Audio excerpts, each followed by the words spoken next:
Hello and welcome to Hexed Encountered Sports Edition. Today I am going to be doing a playthrough of the game regular season basketball using the most recently released season for the game. That would be the 1972-73 NBA season.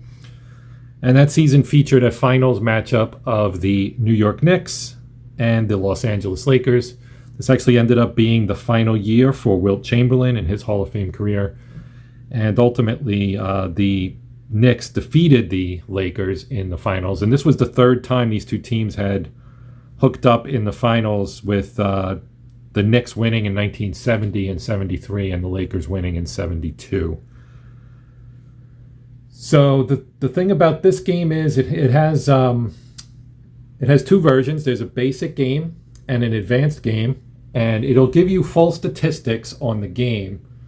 Especially if you use the advanced game, because with the advanced game you can include things like injuries, foul trouble, minutes played, steals, blocks, etc., etc. The basic game will give you like the shooting stuff and obviously a score.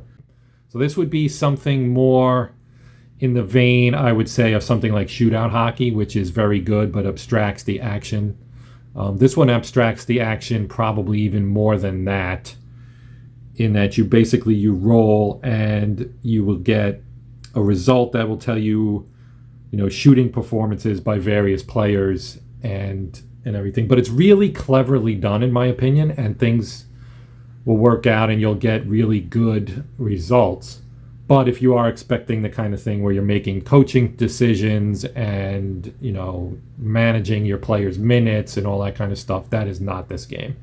This game is something that perhaps you could use if you wish to have, full stats and have some kind of narrative to the game for something that you might want to do in conjunction with another game that might be a full play game that takes you, 2 hours or so to play an entire game. This game you can probably bang out the advanced game in maybe a half hour, maybe even less if you get really good at it.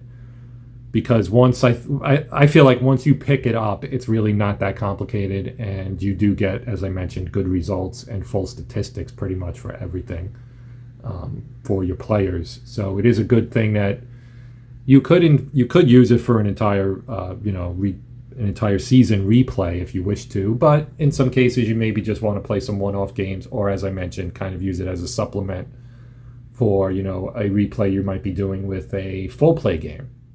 So I've widened out my shot a little bit so you can kind of see the way things are laid out here. So you have, looking at the Lakers, because we can see more of their score sheet than the Knicks. The Knicks is the same. It's basically going to list all of the pertinent. This is basically your results grid, and so your die rolls will determine what happens based on. You can see here we have dice. If you roll a 1 and a 1.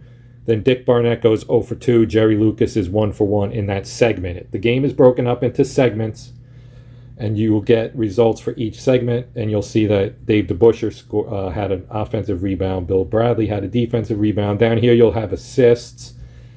And it's possible to have blocks and things as well. There's a rest chart here for players missing games. Here you'll have your roster with basically their position, their minutes, and how many times they fouled out. And then down here you'll see kind of what their actual stats for that season were for the top players. So you could see that Walt Frazier led the team in scoring at 21.1 per game. Dave DeBusschere was the top rebounder, and Frazier also led them in assists. And so you have basically the starting five of Frazier, DeBusschere, Bradley, Monroe, and Reed. And the Lakers are similar. So if you look at the Lakers, you have the same thing. Now up here you'll see we have home, offense, defense. So this is a adjustment that you make to the scoring. Basically you take the two teams and you compare them, and that'll give you a number that you will have to apply to each team, and that will determine how many points are adjusted plus or minus within the gameplay over the course of the entire game. So you'll break them up, and I'll show you how to do that here in a moment. But that's basically how it accounts for the team's defensive strength and offensive strength, is you kind of compare them, which is a common thing. I'm sure we've all seen it before. in other sports games where you look at the offense and the defense, whether it's basketball, football, whatever, hockey, they all kind of do the same thing. Some games, not all of them, where you will take the two and compare them or add them together algebraically, and you may end up with a negative or a positive, depending, for each team. And that just reflects the one team's offense against the opponent's defense and vice versa. So that's how that works out. So setup is really quick. You pick your teams, you set which one is home, and then you'll have, as I mentioned, you have your home and road ratings. So you add them together, home offense with road defense, and then and that gives you a modifier that you apply to the home team's offense, and then you do the same thing for the road team. You add the road team's offense to the home defense to obtain the visiting team modifier. So taking these two teams as an example, let's just say it's Knicks at Lakers. So you look at the home team, which is the Lakers. Their home offense is a +1. The Knicks road defense is a -7, so that would be a -6 for the Lakers. Conversely, you look at the Knicks road offense is a -9, and the Lakers road home defense is a -6, so that would be a -15 for the Knicks. So both teams, obviously these are two extremely talented teams, and obviously defensively they probably held their opponents to a reasonably low amount of points. That's reflected in their modifiers. So I'll show you how to put that on the score sheet here. Let me just change this up, and I can show you how we start filling out the score sheet, and then we can get down into actually playing some of the game and show you how that all works. Okay, so here we have the sheet, and you notice I didn't put any players or anything in yet, but we have Knicks at the top, Lakers at the bottom. To help myself out, I wrote New York -15, which is their modifier, and LA -6, which is their modifier. Now what we do after this is, here are our segments. You can see there are 4 segments per quarter. So you have 3-minute segments, 4 of them per quarter, 16 for the total for the whole game, unless you go to overtime, and there is a possibility to have overtime as well. So what you would do is kind of split them up amongst the different areas, and you can have no more than -2 per area. So since there are 16, that means the biggest negative you could have would be, or positive, would be 32 points. It's going to be between +32 and -32 for everybody, regardless. So, and a team would have to be really, really terrible to end up with a -32, and they'd also have to be really, really good and playing a really bad team to get a +32. As far as I know, and I don't have all the seasons, obviously, but that seems really unlikely. So for 15, that means we have to use basically 7, 8 segments. And one of those can be a -1. So let's just put, for simplicity's sake, we'll just put 1 in each quarter. So we'll do -2, and I'll do it in the first, in the third segment, in the second segment, in the third, in the fourth segment, and in the fourth segment. Okay, so that's 2, 4, 6, 8.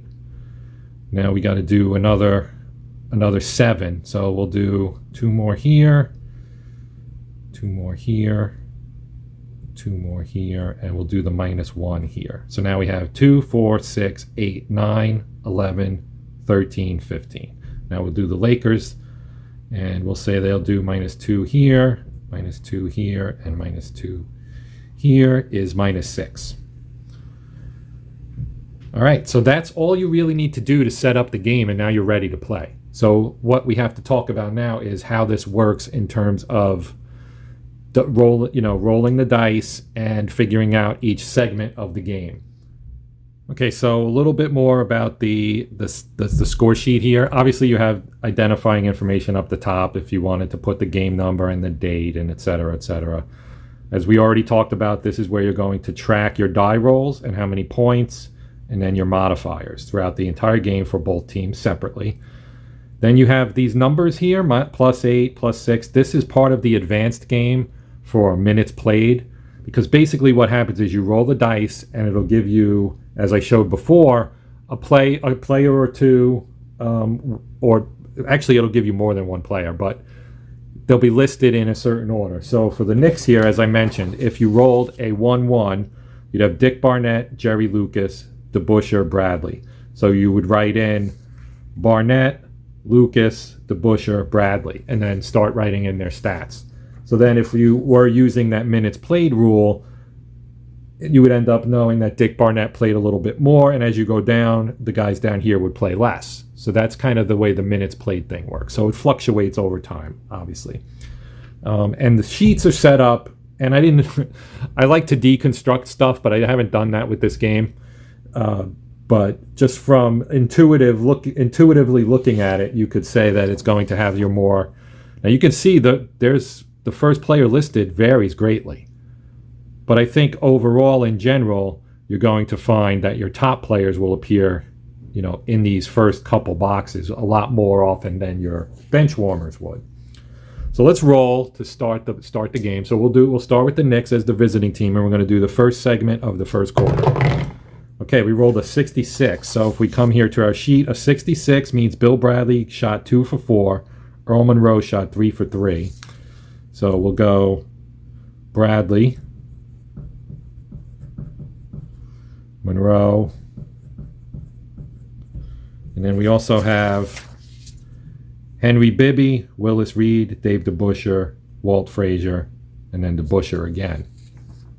So if we write all these guys in the order in which they appear, Bradley, Monroe, Bibby, Reed, DeBusschere,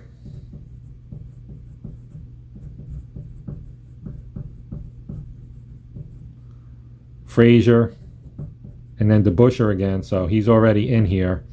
So you're going to look at this and know that, we don't see Meminger, we don't see Phil Jackson, we don't see Jerry Lucas, for that matter, who was, he played 28 minutes a game. So we would write in what kind of what happened. So it's a small box, and honestly, if I weren't doing this for video, I'd probably just use an Excel spreadsheet because you have a lot more flexibility and size of the fields and stuff. But we know Bradley went 2 for 4, so I'm just going to write that in here. Then Monroe went 3 for 3, and I'm writing it fairly small. Then Bibby went 2 for 2 from the free throw line, so I'm going to put that on the right. Then Reed had an offensive rebound. And I'll talk about rebounds here in a second, but let me just write it in here. And DeBusschere had 2 defensive rebounds. Whoops, put that in the wrong box. And 2 rebounds. Defensive. You can use the left and right to split them. I didn't do that. And honestly, it doesn't really make that much difference to me. This is an example mostly. We know Frazier got 3 assists, and DeBusschere got 1 assist. And that's it. So now you add this up, and we say 4. There's no 3-pointers in 73, so this makes it easy. 4 points plus 6 points is 10 points, plus 2 is 12. They don't have a mod in this one, so they get 12, and you can write 6 in there. Now we switch to the Lakers. We do the same thing.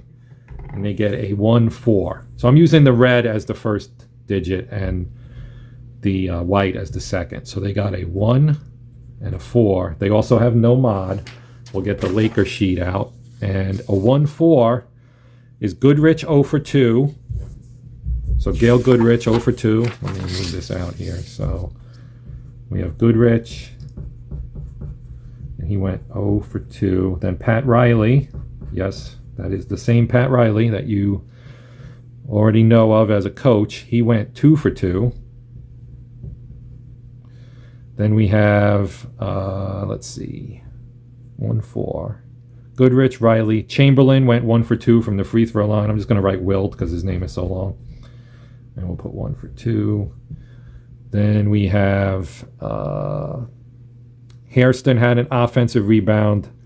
And Bill Turner had a defensive rebound. So, again, we're missing Jerry West, although he's going to get in here with an assist. So we have Hairston, Happy Hairston, with an offensive rebound. And Turner with a defensive rebound. That actually works out okay because what you also have to do is look and adjust rebounds for the number of shots that were missed. And we know the Knicks shot really well.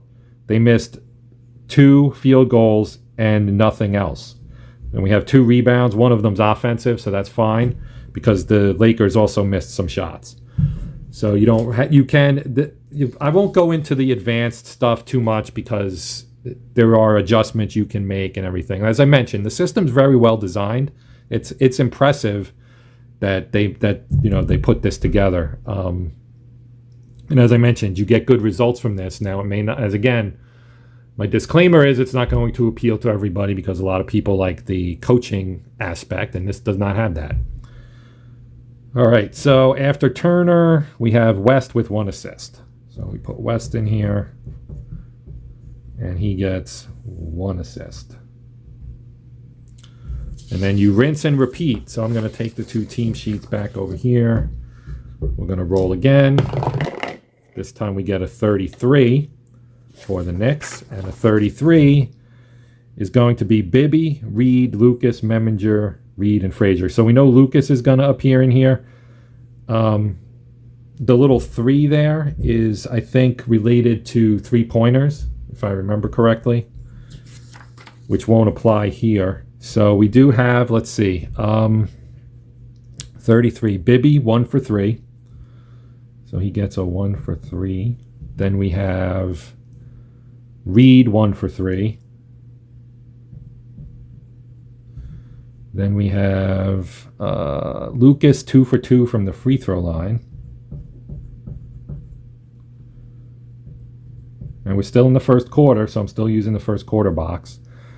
Then we have Memminger, 1 offensive rebound, and Reed, 2 defensive rebounds. So Memminger gets 2 rebounds, and Reed gets another rebound. So I'm just going to change this to a 2. And then assist-wise, we have Frazier with 1. So we go to Frazier and scroll all the way over, and he's got his 4th assist now. So again, you can do this, as I mentioned, it might be easier, depending on how you want to play, to do this in Excel. You get the game as a PDF, so in theory, you could just play it on the computer. If you have multiple monitors, you throw the team sheets up on one, and you put the your Excel spreadsheet or whatever on the other one. If it can be Open Office or whatever, it doesn't have to be Excel, Google Sheets, whatever you want to use, and you can track your stuff that way, and that makes it a little easier than penciling it in and erasing it and so on and so forth. So that was the Knicks. So we add this up. We have 2, 4, 6 points. Now this segment they did have a -2. So let me write 33 in here. So they get 4 points, and we have to reduce one of these. So you start at the highest, which would be Bibby, and we're going to change that 1 for 3 to 0 for 3.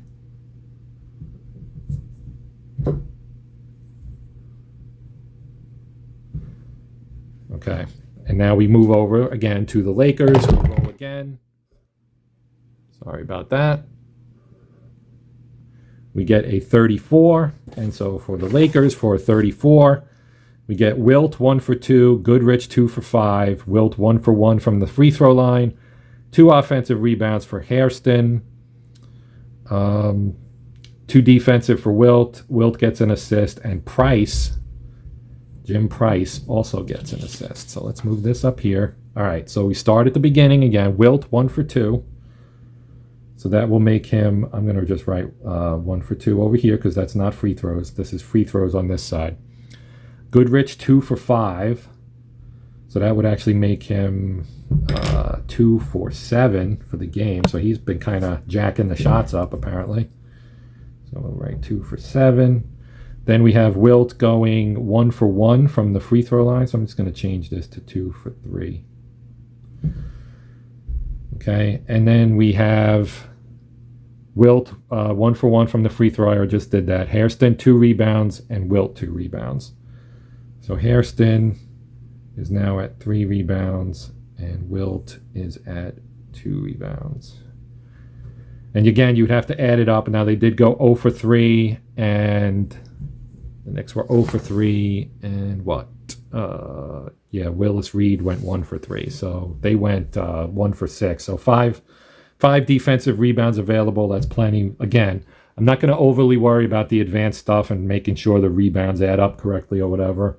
You can do that when you play. I'm just kind of trying to show you the flow of the game. And other people have done videos. Dave Gardner did a video on this game that was very well done. And if you haven't watched that and want to see more about the game, then please check that out. He always does great stuff. So let's see, where was I? I did the rebounds, right? So we had 34. We had Hairston with 2, Chamberlain with 2. Then we have Wilt and Price both with an assist. So we give Wilt 1 assist. We write Price in here, and he also gets an assist. And then we look at our score sheet for the Lakers. So we had Wilt with 1 basket and a free throw. That's 3 points. And Goodrich made a basket as well. He made 2 baskets. So we have 6 points from field goals and 1 from free throw for 7. So I forgot to write in the points up here as well. So let me do that as well here. 3, 4, 7. And 1 4, they had, what was 1 4? Goodrich was 0 for 2. So we had 4 from Riley and 1 from Wilt. So a total of 5. And you can see the current score would be 16-12. And we're halfway through the first quarter. So you can kind of get an idea of how this all plays out. I'm not going to do the whole game because I don't want the video to be that long. I know people don't watch these enormously long videos. And this is more of a play example than a play through. If you are interested in seeing more of this, then maybe I will do it. But I try to be cognizant of people's time and interest level and so on and so forth. So I'm not going to go rambling on forever here. So this is basically how the game plays. You just roll, roll, roll. And again, not going to appeal to everyone, but if you are looking for an engine that will give you good, realistic results without being all, really time consuming, this is your boy right here. This will give you that. So as I said, really good statistic generator. You don't have a lot of coaching decisions. In fact, you pretty much have none. So it's one of those kind of more narrative type of games where you have runs and so on and so forth, as opposed to, going through the game play by play, figuring out the passing and, going through segments before you actually get a shot attempt, and then working the shot attempt, figuring out what happens. Does it go in? If it doesn't, who gets the rebound? Is there a foul? Et cetera, et cetera. You know how basketball is. It can get incredibly granular and incredibly detailed, but it's also incredibly time consuming to play that type of game. That type of game will appeal to many, and it will also not appeal to many. So depending on where you fall on the spectrum of what type of game experience you're looking for, this may or may not be what you're looking for. So that will do it. I do appreciate you guys watching. As always, please feel free to comment, ask questions, whatever it may be. I will do my best to reply. And so that will do it. My name's Joe. This has been the sports edition of Hexed Encountered. And until next time, happy gaming.